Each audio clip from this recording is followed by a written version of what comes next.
In this episode, we have actor Ian Somerhalder joining us, along with his friends from RYOT. How did you initially get into social change? I just happened to be from an extremely holistic family, and I sort of understood the balance of nature ultimately dictates whether humanity survives or doesn't, and that being good to not only the environment but to one another yields the same outcome. And so becoming an actor and ultimately getting having the ability to use a platform like this to spread that good for social change, whether it be politics, medicine, education, all of it. I'm a true believer that youth are not the leaders of tomorrow, we're the leaders of today. But we also doubt our ability to lead a lot because we're inexperienced. What do you think is our greatest strength as young leaders? What a great question. Interesting. Yeah. Well, I think you're the embodiment of those great strengths right there. I think perseverance and enthusiasm and energy. And the courage to even ask that question. And the courage. And maybe being, one of the things that we love is being like naive enough to think that you can do it, right? Because that gives you this courage to do it, and then you end up doing it. Coming from the aid world and doing disaster relief and relief projects, we've learned over the years that it's not rocket science, and like doing good has kind of become institutionalized, but now it's like young people saying, wait a minute, it's really easy to help.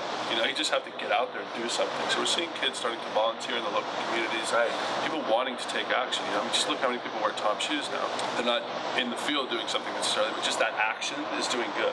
So there's a consciousness around young people that is just incredible to see. And like David was saying before, it is easy to do good, and there's things you can do in your community. You can, just by shoveling your neighbor's, sidewalk of snow, it's like, that's an impact that you make, right? I mean, helping out in your local soup kitchen, I mean, can make an impact. So I see young people encouraging their schools, their parents, turn the TV off when you leave. The dog doesn't have to watch television.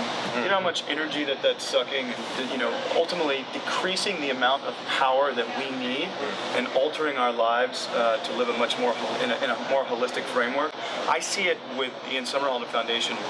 I'm talking in the millions of people making those small choices at home, and actually their parents now develop recycling programs in their schools, in their communities, in their homes. It's really, really encouraging these young people taking a stand and saying, hey, Mom, Dad, sit down, I want to talk to you about something. It's happening all over the world. It's happening in Pakistan, it's happening in Afghanistan, it's happening in Ohio, and we're watching it and we're tracking it globally.